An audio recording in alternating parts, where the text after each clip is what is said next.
Welcome to the Pod Bites Show.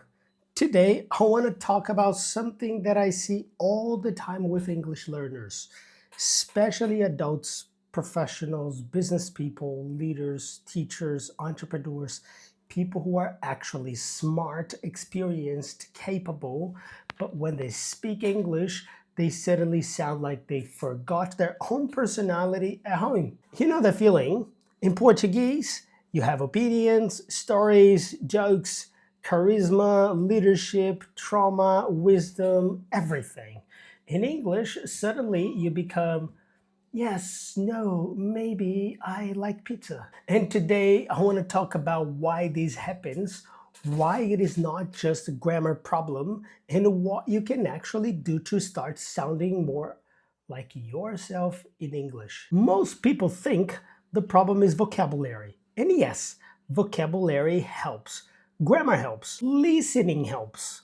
Pronunciation helps. But sometimes the real problem is not that you don't know English. The problem is that you don't trust yourself in English. There is a difference between knowing English and being able to use English under pressure. Let me give you some examples of pressure. It could be a meeting with international clients, a job interview, travel problem at the airport, a presentation, first conversation with a foreigner, a person from another country, group call where everybody speaks fast, answering a question you didn't expect. English in your bedroom and English under pressure are not the same sport. It's like training boxing in front of the mirror, and then Mike Tyson walks into the room, and suddenly your confidence has left the building. When smart people speak their native language, they have access to their full identity. They can be funny, they can be precise, they can disagree politely, they can persuade, they can tell stories, they can show personality, they can lead. But in English, they often reduce themselves. They say less than they think, they avoid complex ideas, they don't challenge anything, they don't make jokes, they agree too much, and they smile and nod, yeah, move their heads up and down, even when they have something valuable to say. And this is painful because it's not less intelligence. And this is painful because the person is not less intelligent. They are just less available in English. Their ideas are there, their experience is there, their personality is there, but the language creates a wall. I think one of the most frustrating things about learning English as an adult is that you know who you are, you know what you can do, you know the kind of conversations you can have, but in English, sometimes you feel like people are meeting a smaller version of you. Let me give you some examples. A leader who sounds insecure in meetings, a business owner who cannot explain their value clearly,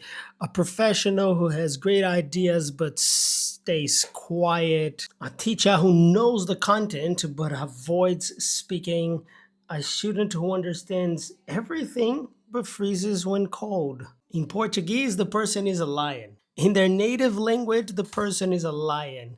In English, suddenly they become a polite hamster. And the danger is this: if you don't communicate your value, people may underestimate your value. A lot of people are waiting to be confident after they become fluent. But in real life, confidence and fluency grow together.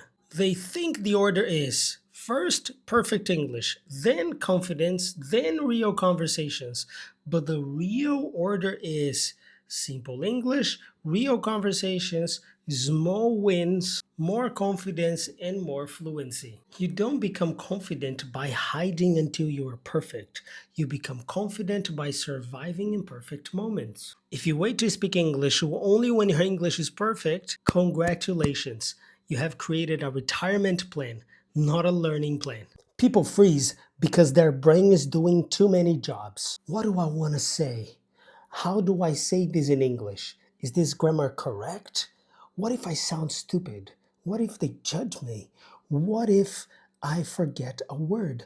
What if my accent is bad? What if I say sheet wrong? Yeah, if I pronounce the words wrong, that is not communication anymore. That is emotional multitasking. Freezing is not a lack of intelligence. Freezing is mental overload. When the brain feels pressure, it chooses safety. And for many learners, safety means silence. Confidence in English is not thinking, I will make no mistakes. That's not confidence, that's fantasy. Real confidence is I can make a mistake and continue. I can forget a word and explain the idea.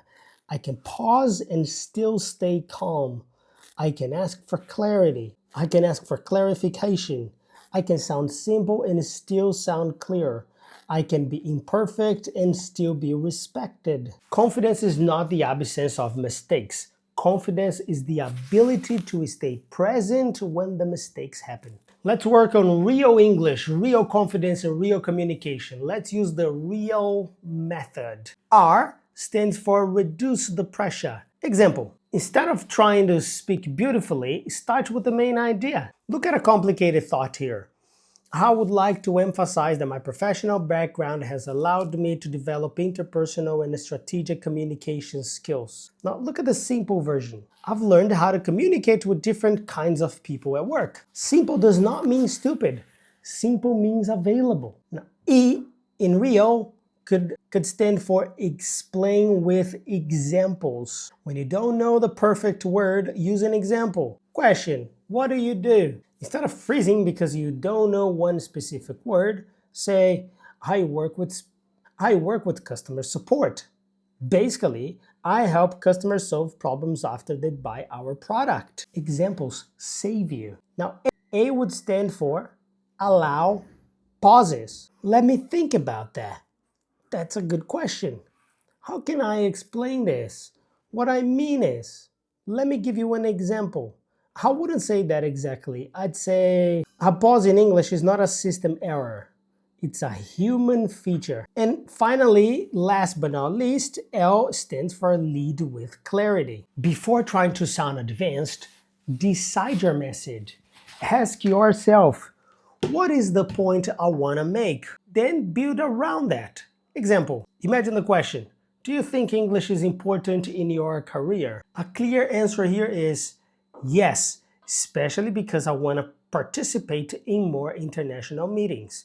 I don't just want to understand, I want to contribute. That is simple, specific, and strong. Okay, now let's make this practical.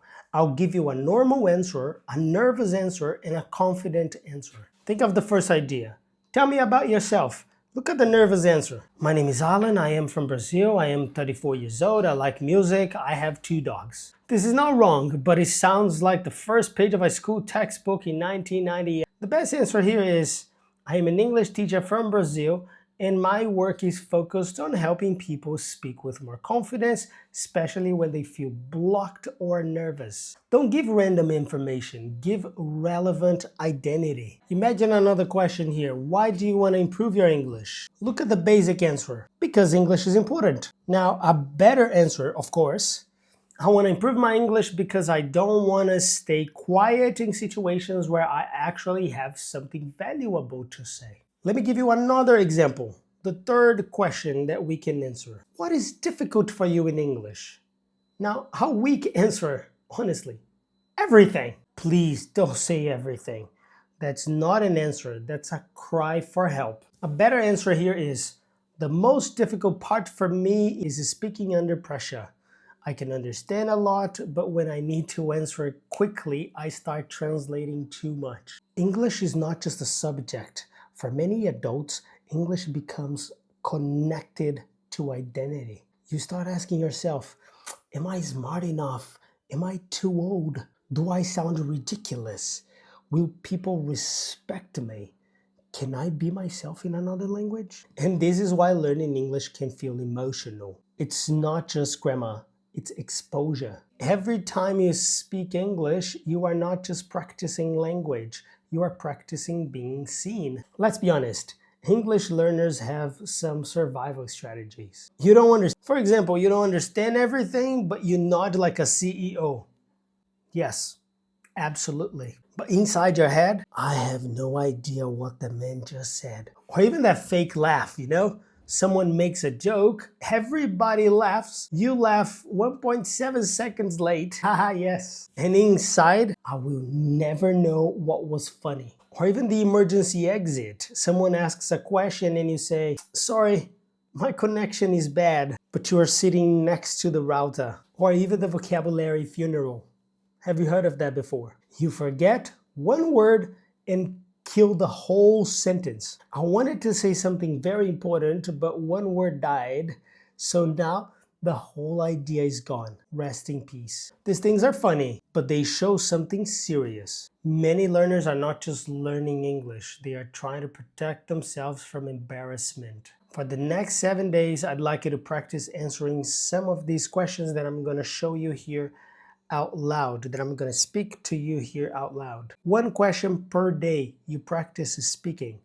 Question number one, what do you do? Question number two, why are you learning English? Question number three, question number three, what is difficult for you when speaking? Question number four, what kind of situations make you feel nervous? Question number five, what is one opinion you have about work, business, or life? Question number six, what is one story from your week? Question number seven, what kind of English speaker do you want to become? Now let me give you some rules. No writing first, no translating first, no stopping after one mistake. You must speak for 60 seconds, use simple English, record yourself once, and don't judge your accent. Observe your clarity. Observe how clear you can deliver the message. How clearly you can deliver the message. Don't practice English to sound perfect.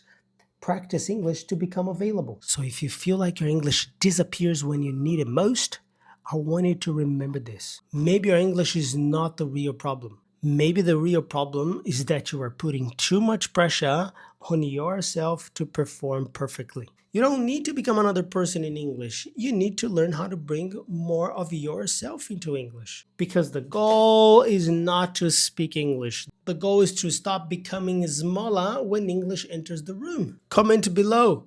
Clarity over perfection. If you stayed until the end of this podcast show, the Pod Bites show, comment here, clarity over perfection. And tell me, where do you freeze the most? Meetings, interviews, travel, small talk, presentations, conversation with native speakers? Let's take our communication to the next level.